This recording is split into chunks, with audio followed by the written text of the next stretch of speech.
이 성일에 하나님의 큰 역사가 있기를 축복합니다. 우리 한번 돌아보시면서 얼굴 한번 보시면 다 마스크 꼈지만은 우리 보시면서 주님 이름으로 축복합니다. 사랑합니다. 사랑합니다. 한 주간도 은혜 가운데 지켜주신 하나님 앞에 영광을 돌립니다. 프랑스의 그 유명한 작가 가운데 빅톨 위고라고 하는 분을 여러분 아실 겁니다. 이 빅톨 위고가 무명 시절에 소설 한 편을 써서 출판사에 보내게 됩니다. 읽어보고 출판을 해달라고 하는 뜻에서 편지를 보냅니다. 그런데 출판사에서 아무런 연락이 없습니다. 원고를 보내고 나서 초조하고 궁금해진 이 빅톨 위고가 출판사에 다시 편지를 보냈습니다. 그 편지는 지금까지 세계에서 가장 짧은 편지였습니다. 편지 안에는 퀘션 마크, 물음표만 적혀 있었습니다. 물음표 하나를 딱 그려가지고 편지에 넣어서 보냈습니다. 그 말은 내 작품은 어떤가, 좋은가, 나쁜가, 잘 팔리는가, 안 팔리는가, 여기에 대한 해답을 달라고 하는 퀘션 마크 하나를 딱 집어넣어서 보냈습니다. 이 편지를 받은 출판사에서 며칠 후 답장이 왔습니다. 역시 세계에서 가장 짧은 편지의 답장이었습니다. 그 편지 안에는 단 한자 느낌표, 감탄사가 딱 그려져 있었습니다. 느낌표. 무슨 얘기인가 하니 출판사에서는 놀랍다. 당신 작품이 놀랍다. 잘 팔린다. 끝내준다. 세상을 끝내준다. 라는 뜻에서 감탄사를 찍어서 보냈습니다. 그 작품이 바로 레미제라블이라고 하는 세계에서 가장 유명한 작품 중에 하나였던 것입니다. 저는 이것을 생각을 해보면서 누가 하나님으로부터 감탄사를 받을 수 있을까? 오늘 이 시대에 누가 하나님 앞에 감탄사를 받을 수 있을까? 믿고 맡기고 하나님을 의지하고 찾는 사람일 줄 믿습니다. 오늘도 여러분들이 그 믿음 가지고 믿고 맡기고 의지하고 하나님을 찾아온 여러분들에게 하나님의 감탄사가 나타날 줄 믿습니다. 하나님이 잘했다, 놀랍다, 고맙다. 하나님이 어려운 시대에 우리의 믿음을 보시고 하나님이 감탄사를 보내주실 줄 믿습니다. 그것이 최고의 축복이 아니겠습니까? 저는 오늘 속상할 때 부르는 노래라는 제목으로 말씀을 잠깐 드리겠습니다. 제가 몇 주 전 6월 28일 주일에 본문 143편 7절부터 12절까지의 본문을 중심해서 피곤할 때 드리는 기도라고 하는 말씀을 약 한 달 전에 드린 생각이 있습니다. 오늘 143편은 다윗의 7대 참회시 가운데 한 편이라는 말씀도 드렸습니다. 6편, 32편, 38편, 51편, 그리고 103편, 130편, 그리고 마지막으로 143편. 다윗의 참회의 시편입니다. 그런데 오늘 이 143편에 보면 내 영혼이라고 하는 말이 5번이나 계속 사용되고 있는 것을 보게 됩니다. 저는 이 이야기를 우리가 피곤할 때 드리는 기도에 대한 메시지를 들었고, 이제는 속상할 때, 우리가 가장 속상할 때에 어떻게 하면 좋겠는가. 오늘도 이 말씀으로 여러분들에게 좀 위로도 좀 드리고 우리 스스로 위로하고 또 하나님 앞에 말씀이 얼마나 좋은가 하는 것을 위로받으시고 힘을 얻기를 중심으로 간절히 바랍니다. 최근에 우리 한국의 이야기입니다만 모 잡지사에서 독자들을 대상으로 일상적인 삶에서 오는 나쁜 감정들을 어떻게 처리하는가 묻는 의견 조사를 어떤 잡지사에서 한 일이 있었습니다. 그 질문들 가운데 보면은 그 질문의 내용이 다음과 같은 것들입니다. 속상할 때 어떻게 하는가? 속상할 때 어떻게 하는가? 20대들의 대답은 다음과 같이 순서적으로 나왔습니다. 제일 처음에는 술을 마신다. 잔뜩 취한다. 그래서 요즘 드라마 같은 거 봐도 깍듯하면 앉아 술 마시는 일은 그림이잖아요. 술을 마신다. 그리고 두 번째는 디스코텍에 간다. 진땀이 날 때까지 그냥 흔든다는 거예요. 땀 날 때까지. 그리고 세 번째는 노래방에 간다. 목이 쉬도록 소리 지르고 가서 노래 부르고. 그리고 네 번째는 게임방을 찾아간다. 그리고 다섯 번째는 친구에게 전화를 걸어서 만난다. 뭐 이런 등등입니다. 그리고 30대나 40대들의 대답은 다음과 같았습니다. 첫 번째로 술을 마신다. 똑같아요. 그리고 두 번째는 무조건 집을 뛰쳐나간다. 그리고 세 번째는 드라이브한다. 그리고 네 번째는 노래방에 가서 목이 터져라 소리 지른다. 똑같이. 그리고 다섯 번째 친구를 만난다. 그리고 50대에서 60대는 거의 비슷한데 첫째로 술을 잔뜩 마시는 거, 술 먹는 거는 다 똑같아요. 공동적. 그리고 노래방 가는 건 두 번째. 그리고 친구 만나는 거. 그런데 노래방 가가지고 이들이 50대, 60대가 가장 많이 부르는 노래가 무엇인가. 제가 설교 제목이 노래라서 한번 그걸 유심하게 만들어요. 소양강 처녀를 제일 많이 들어요. 저는 잘 모르는 노래죠. 그리고 그 다음 질문은 당신이 선택한 그 방법으로 속상한 것이 풀렸느냐 이렇게 질문하겠습니다. 그렇게 했는데 그것이 풀렸느냐. 그런데 20대부터 50대까지 단 한 명도 속이 풀렸다든지 상한 감정이 그런 방법으로 치유됐다는 사람이 아무도 없었다는 것입니다. 예를 들면은 밤새도록 술 마시고 속 쓰려서 죽을 뻔했다. 또 밤새도록 술 마시고 다음날 해장국 먹느라 돈만 들었다. 차 몰고 집 나갔다가 교통사고 내가지고 손해만 봤다. 노래방 가서 소리 지르고 노래 부르다가 목소리가 가가지고 이빈 후카 신세를 졌다. 등 자신들이 선택한 방법이 자신들의 감정을 치유하는데 아무 도움이 되지 않았다고 하는 그런 이야기입니다. 그 다음 질문은 당신이 선택한 방법 가운데 어느 방법이 가장 좋은 방법이라고 생각하는가 이렇게 질문을 했는데 거기에 대한 대답은 나를 이해해주는 친구를 만나서 속을 털어놓고 이야기하는 것이라 그런 이야기였습니다. 그리고 그 다음 질문은 당신은 그런 친구를 가지고 있느냐 있다면 몇 명이나 있느냐고 물었더니 92.5%가 그런 친구가 없다고 응답을 했다는 것입니다. 성도 여러분, 요즘 전 세계적으로 이 일 저 일로 속상한 사람이 많고 아마 여러분 가운데도 속이 상한 일이 많이 있지 않습니까? 팬데믹으로 또 자연재해로 경제적인 문제로 인간관계로 또 정치적인 문제, 사회적인 문제, 가정 문제로 눈앞에 보이는 모든 것이 싫고 짜증나고 어떻게 해버리고 싶은 지난주간에 어떤 분이 그랬죠. 어떻게 요즘에 신경질 나서 속상해서 죽겠어요. 속상해서 죽겠어요. 못 살겠어요. 여러분 그런 정황 속에서 이런 상황 속에서 우리가 어떻게 해야 되겠느냐? 어떻게 해야 되겠느냐? 본문에 나오는 시인의 대답이 이 다윗의 대답이 우리의 태도를 결정하게 해준다는 것입니다. 한마디로 주님을 바라보고 거기서 길을 찾겠다고 하는 것이 시큰문가는 거죠. 자기 과거를 돌아보면서. 저는 어린 시절에 제 개인적인 얘기는 죄송합니다만 시골 농촌에서 자랐어요. 정말 산골짜기. 학교도 초등학교도 6년까지 없어요. 4학년 지나면은 다른 또 면소재지로 옮겨가야 돼요. 4학년이면 거기서 그냥 공부하다 끝나고 농사 짓고 사는 것이 저희 어릴 때의 환경이었어요. 그래서 제 같이 자랐던 젊은 아이들 보면은 전부 20대, 18, 19이면 다 시집 장가 가가지고 애 놓고 농사 짓고 살았어요.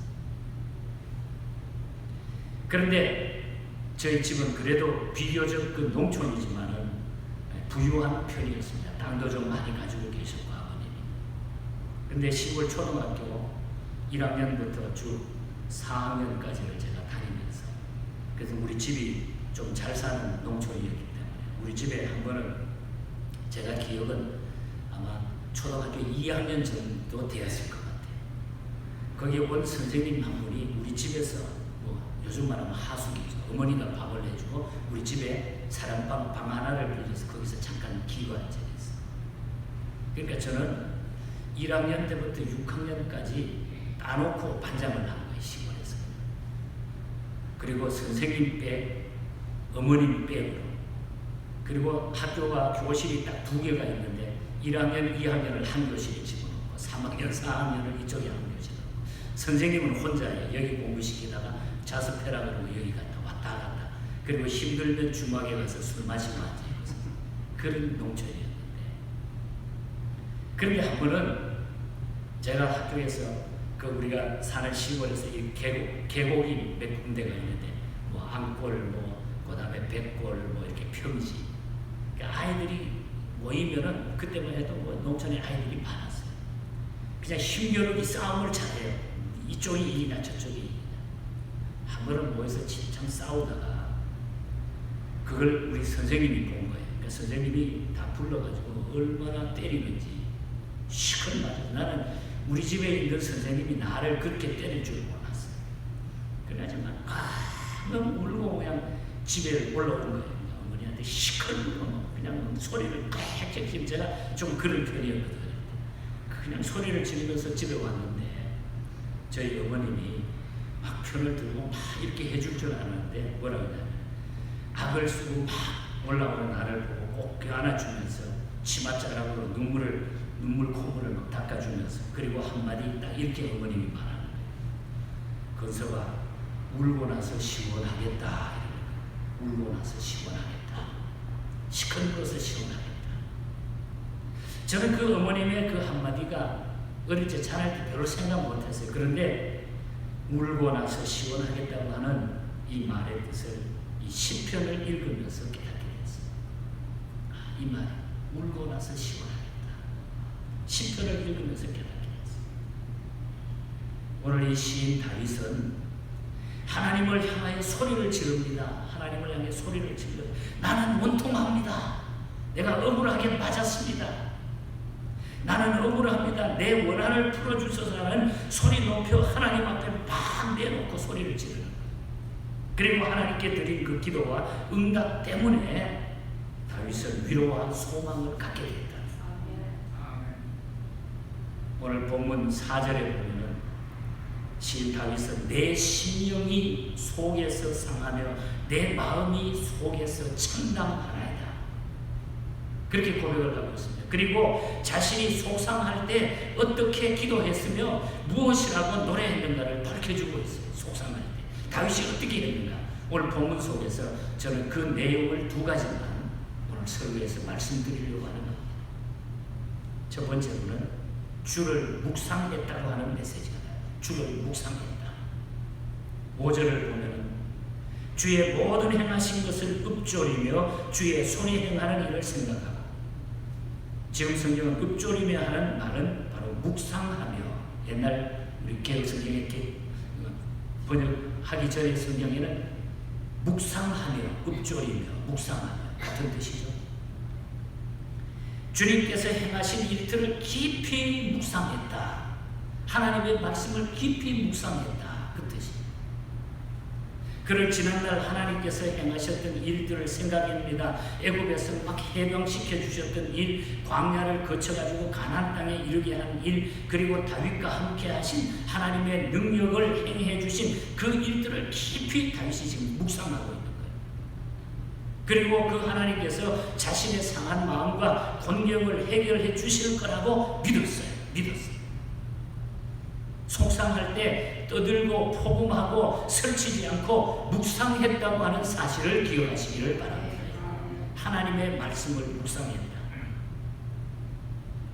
출애굽기 14장을 보면은 애굽을 탈출한 이스라엘 백성이 홍해 앞에 이르렀을 때에 바로가 보낸 기병대의 추격을 받게 되죠. 당황한 이스라엘 백성이 술렁거리기 시작합니다. 그리고 자기들을 이끌고 나온 모세를 원망하면서 집단 행동에 돌입한 그런 태세를 갖습니다. 왜 여기까지 와서 우리를 죽게 하느냐. 그들에게 모세는 이렇게 말합니다. 출애굽기 14장 13절에 보면 너희는 두려워 말고 가만히 서서 여호와께서 오늘날 너희를 위하여 행하시는 구원을 보라. 꼼짝하지 말고 가만히 서서 여호와께서 오늘날 너희를 위하여 행하시는 구원을 보라. 이렇게 이야기해요. 말보다 침묵이 더 무섭다는 얘기입니다. 떠드는 사람보다 침묵하는 쪽이 더 힘이 있을 때가 있다는 것입니다. 시인은 속상할 때 주의 행사를 묵상했어요. 하나님께서 하신 그 일을 묵상했어요. 이것은 요가 형태나 명상을 의미하는 것이 아닙니다. 주님을 생각하고 그 행하신 능력을 묵상은 이 예에게라고 하는 말인데, 이것은 말씀을 묵상하면서 내 마음에 질림을 받아가지고 막 견딜 수 없는 마음으로 주님을 생각하는 거예요. 내 행동에 대해서. 즐거울 때나 괴로울 때, 성공했을 때나 실패했을 때에, 기쁠 때나 속상할 때에 그때마다 주님을 생각하고 묵상하는 것이 상한 영혼이 치유받는 비결인 줄 믿습니다. 그래서 우리가 이 어려운 때에 주님을 생각하고 묵상하면서 오늘의 현실을 이길 수 있기를 축복합니다. 오늘도 어떤 권사님이 우리 지난 주간에 예레미야 애가를 읽으면서 너무너무 하나님 앞에 감사합니다. 말씀을 묵상할 때 하나님은 우리를 위로해 주시는 줄 믿습니다. 지난 주간 한국일보 종교판에 이런 이야기가 실린 것을, 데이터가 실린 것을 봤습니다. 우리 한국 교회가 아니고 미국 교회를 이야기합니다. 이 미국 교회가 매일 성경 읽는 성도들이 10명 중에 1명도 안 된다는 거예요. 매일 성경 읽는 성도. 작년에보다 5%가 더 줄었다는 거예요. 그리고 이 팬데믹 기간 동안에 더 줄었다는 거예요. 이것을 제가 그 기사를 메모해 놓으면서 속으로, 미국이 지금 이렇게 잘못 가고 있는 거구나. 교회가, 성도들이, 물론 우리 한국교회 이야기는 아닙니다. 이것을 바나그룹, 기독교 리서치 기관인 바나그룹에서 이 팬데믹 기간 동안에 이것을 조사해서, 연구조사해서 보고한 그런 내용. 팬데믹 기간 동안에 9%가 그쳤다. 작년보다 5% 이상이 성경 읽는 것이 떨어졌다. 지금까지 10년 동안의 최저의 수준으로 지금 내려갔다. 그런데 그 옆에 다른 하나의 기사는 코로나 가족 일은 49%가 다 성경을 읽는다. 코로나를 통해서 가족을 잃은 사람들이 성경을 통해서 위로를 얻게 된다. 49%가. 여러분, 우리가 말씀을 묵상하는 중에 우리의 모든 삶은 회복되게 될 줄 믿습니다. 그래서 우리가 속상할 때 할 수 있는 일이 말씀으로 돌아가는 거예요. 말씀을 묵상하는 거예요. 이 현실을 이길 수 있는 것은 말씀밖에 없는 줄 믿습니다. 그래서 다윗은 그 어렵고 곤고한 때에 자기 죄악으로 혹은 여러 가지 아픔과 고통 중에 견딜 수 없는 그 마음의 상처 때문에 하나님 앞에 마지막으로 다 내려놓고 말씀을 묵상하면서 읽으면서 그 자신이 다 치유가 됩니다. 성문으로 돌아가는 거예요. 놀라운 회복의 역사가 일어나서 세계의 역사를 바꿔놓는 훌륭한 인물이 되는 것입니다. 오늘 이 시대를 이길 수 있고 하나님의 역사를 이끌어 나갈 수 있는 저와 여러분들은 말씀으로 돌아가야 됩니다. 속상할 때 부를 수 있는 것은, 부를 수 있는 노래는 말씀 묵상하는 노래인 줄 믿습니다. 말씀을 묵상해야 됩니다. 그 다음에 다른 하나는 오늘 이 설교의 중점을 둡니다만 주를 향하여 손을 펴었다는 얘기예요. 주를 향하여 손을 펴었다. 말씀 묵상하는 것하고 손을 펴었다고 하는 6절을 보면 주를 향하여 손을 펴고 내 영혼이 마른 땅같이 주를 사모하나이다. 5절에서 생각하고 묵상했다고 5절에서는 생각하고 묵상했다고 하면은 이것은 내적 행동이며 정신적인 행동이죠. 태도를 말하죠. 그러나 6절에서 손을 폈다고 하는 것은 외적 행동이고 결단을 의미합니다. 속으로만 생각하는 것이 아니라 속으로, 정신적으로, 내적으로 묵상했다고 하면은 그 다음에 외적으로 그냥 행동으로 결단을 보여줍니다. 두 가지를 이야기합니다. 손을 폈다는 것은 자신의 무능력과 무소유를 의미하는 겁니다.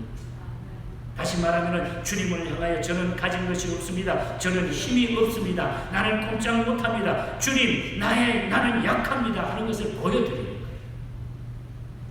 심리학자들의 말을 들어보면요, 못난 척하고 사는 사람, 또 없는 체하고 사는 사람, 모르는 체하고 사는 사람들보다 잘난 척하고 있는 체하고 아는 체하고 사는 사람이 10배, 10배 이상 스트레스 증후군에 시달리게 된다고 그랬어요.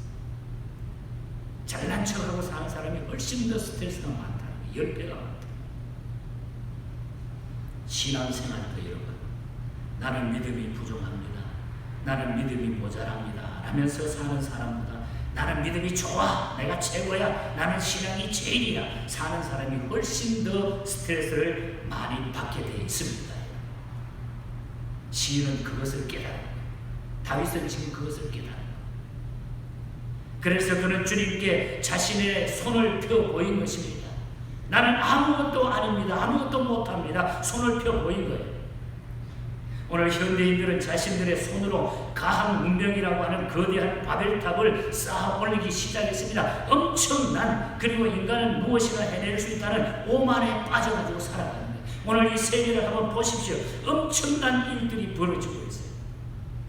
우주 여행을 합니다. 핵을 개발합니다. 놀라운 정보 시대를 만들어가고 있어요. 우리가 상상하지 못한 일들이 오늘 만들어지고 있습니다. 이 세상 안에 우리 인간들이 만들어내고 있는 일들.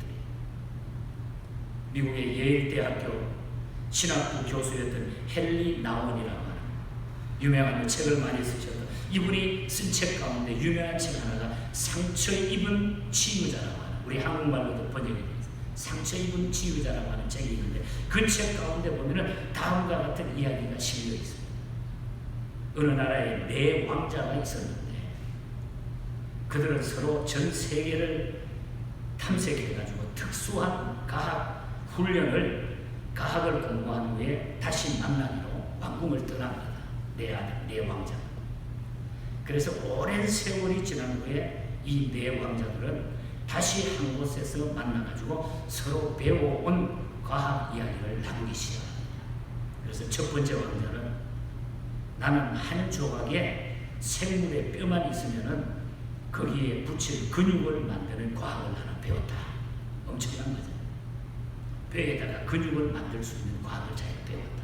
그리고 두 번째 왕자는 나는 뼈에 근육이 붙어만 있으면은 피부와 털을 돋아나게 하는 기술을 나는 다 배워가지고 왔다. 그 과학을 배워왔다. 그리고 세 번째 왕자는 근육과 피부와 털만 있으면 나는 모든 몸통 전체 사지백체를 나는 만들 수 있는 기술을 배워왔다.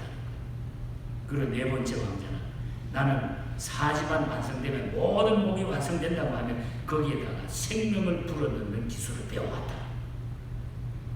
만드는 거예요. 죽은 사람도 만들어낼 수 있다고 하는, 죽은 모든 것도 세워나갈 수 있다고 하는 4가지, 4 왕자들의 이야기입니다. 그래야 이 4 형제는 자기들이 배운 기술을 한번 실험가로 내어가지고 산속으로 들어갑니다. 그래서 사자의 뼈 하나를 주게, 죽은 사자의 뼈 하나를 주었는데 사자의 뼈인 줄 알지 못한 그들은 그 뼈에다가 첫째 왕자가 근육을 막 붙이고 피부와 그 다음에 둘째 털이 막 돋아나게 하고 그 다음에 사지백체를 만들고 그리고 마지막 왕자는 그게 생명을 불어넣었습니다. 사자가 막 와 하면서 소리 지르면서 살아나더니 살아서 그냥 소리를 지르더니 일어나더니 그 큰 입을 벌려가지고 4 형제들에게 달려들었습니다. 막 발톱으로 핥히고 날카로운 이로 물어뜯어 4 왕자를 죽인 후에 숲속으로 들어가 버렸다는 거예요. 자신들의 능력과 과학 문명의 힘을 믿고 사는 현대인들에게 주는 경고의 메시지. 오늘 현대가 그렇게 간다. 오늘 우리의 현실을 바라보십시다, 여러분. 현실을 바라보십시다. 이 코비드-19는 누가 만들어냈습니까? 사람이 다 잘못해서 나타난 일들이. 홍수 피해, 자연재해, 산불 모든 것들은 우리 사람을 통해서 인간의 그 머리를 통해서 인간의 잘못을 통해서 모든 것들이 일어나고 있다. 일대의 시인은 그래서 오늘 다윗은 훌륭하고 유명한 것은 중요한 것은 오늘 다윗은 이런 고백을 합니다. 나는 그와 같은 때에도 어떤 환경 가운데서도 나는 주를 향하여 손을 폈다. 주님 앞에 손을 폈다. 주님 외에는 주님을 붙잡지 않거나 아무리 훌륭한 가학도 아무리 훌륭한 우리의 머리도 우리의 지혜도 소용이 없다는 거예요. 다 나를 죽이는 거라는 거죠. 세상을 어지럽게 만드는 일이라는 거죠.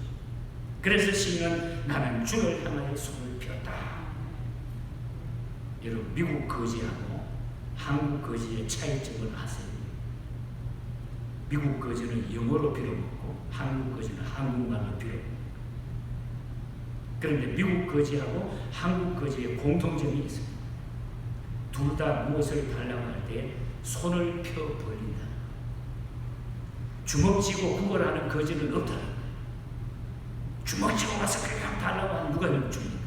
다 손을 펴서 달라고 한다는 거죠. 여기에 주를 향하여 손을 폈던 시인의 마음속엔 주님이 나의 필요를 채우시고 상한 내 마음을 위로하신다는 믿음이 있었기 때문에 주님께 손을 펴는 것입니다. 여러분, 속상할 때 우리가 부를 수 있는 노래는 주님께 손을 펴는 거예요. 다 펴는 거예요. 펴고 나면 편안해집니다. 오늘 6절 끝을 보면 저는 너무너무 위로가 6절 끝에 보면 주님을 향하여 손을 펴는 마음의 태도가 기록이 되어 있는데 뭐라고 그럽니까? 내 영혼이 마른 땅같이 주를 사모하나이다. 마른 땅같이 주를 사모한다.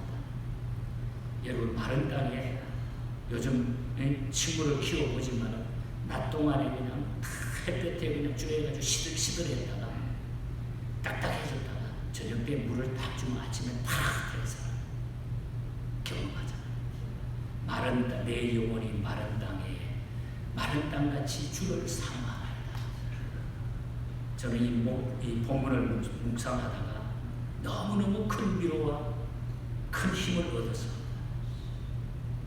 오늘 제 이야기를 자꾸 해서 죄송합니다만 우리 필립이 이제 3살이 되어가는데 가끔 일주일에 한 번씩 저희 집에 오든지 우리가 가든지. 근데 필립이 얼마나 이 할아버지를 좋아하는지 만나기만 하면 싱글벙글 안기고 저 멀리 있다가도 할미 그러면 팍 달려와가지고 안겨가지고 어떤 데는 웃기도 하고 목을 안기도 하고 한 대 치기도 하고 머리로 비비기도 하고 좋아 죽겠죠. 아이 보면 알잖아. 막 잽싸게 달려가지고 내가 안아주면 막 덥석 안겨가지고 막 그러는 거예요. 그리고 재밌게 해주면 원몰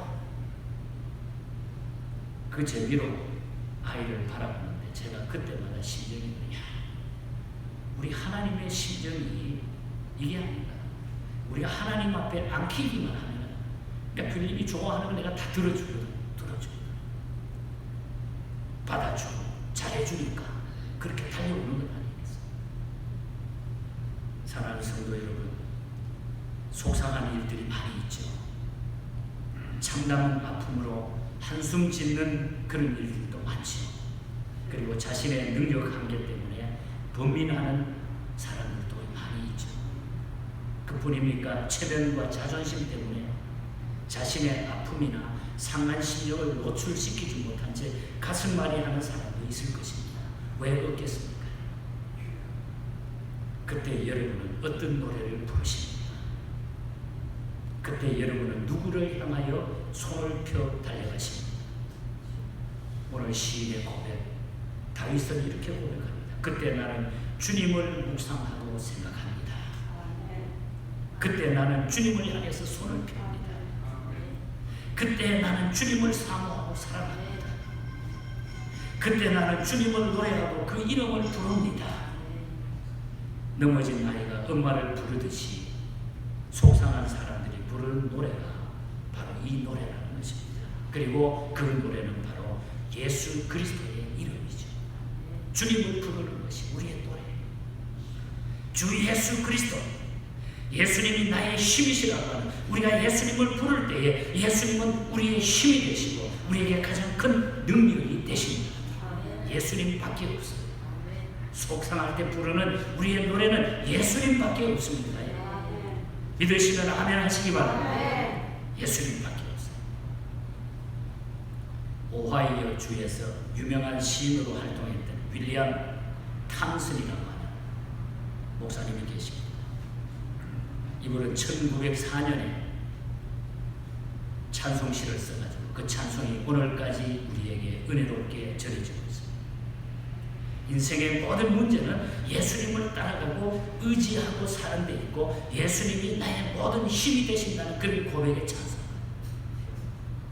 예수는 나의 힘이요 내 생명 되신 구주 예수 떠나가며 죄 중에 빠지니 눈물이 앞을 가리고 내 마음에 근심이 있을 때 위로하고 힘 주시리 주 예수. 주 예수. 속상할 때 예수밖에 없어요. 힘 주시는 이는 예수밖에 없어요.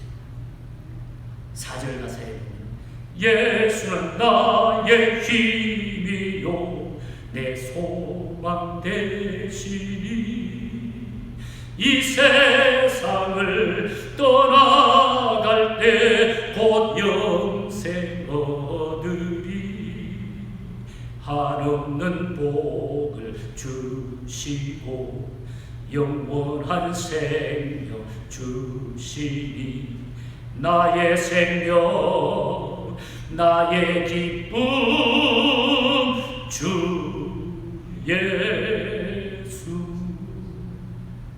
여러분 속상할 때 예수님을 부르고 묵상하고 손을 펴면 그것이 나의 힘이 되신다는 거예요. 나의 힘이 되신다. 어려운 팬데믹 기간, 어려운 이 시절을 우리는 속이 많이 상하지만 여러분 생각대로 안 되는 일이 많이 있지만 그러나 우리 예수님을 찬양하고 주님의 이름을 부르게 되면 주님을 묵상하게 되면 그분을 향해서 우리의 손을 다 펴버리면 오늘 하나님의 그 위로와 그리고 그 하나님의 능력이 나의 힘이 되신다. 내 능력이 되신다. 이 믿음으로 우리가 이 시대를 이기시고 승리의 성도들이 다 되시기를 주님 이름으로 간절히 축복합니다. 하나님 아버지 감사합니다. 속상한 일이 많이 이 세상에는 나타나고 있지만 그러나 그럴 때 다윗처럼 저희들이 주님을 묵상하는 자들이 되게 하여 주시옵소서. 또한 주님을 향해서 우리의 손을 다 펼쳐버릴 수 있는 이런 결단이 있게 하여 주시옵소서. 내적으로 외적으로 완전한 하나님의 사람으로 서게 하여 주시옵소서.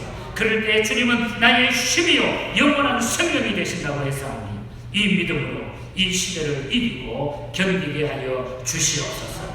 우리 모든 성도들에게 가정에 놀라운 이 하나님의 역사가 일어나게 하여 주시옵소서. 거룩하신 예수님 이름으로 기도하옵나이다. 아멘. 우리 기립하셔서 93장 찬양합니다.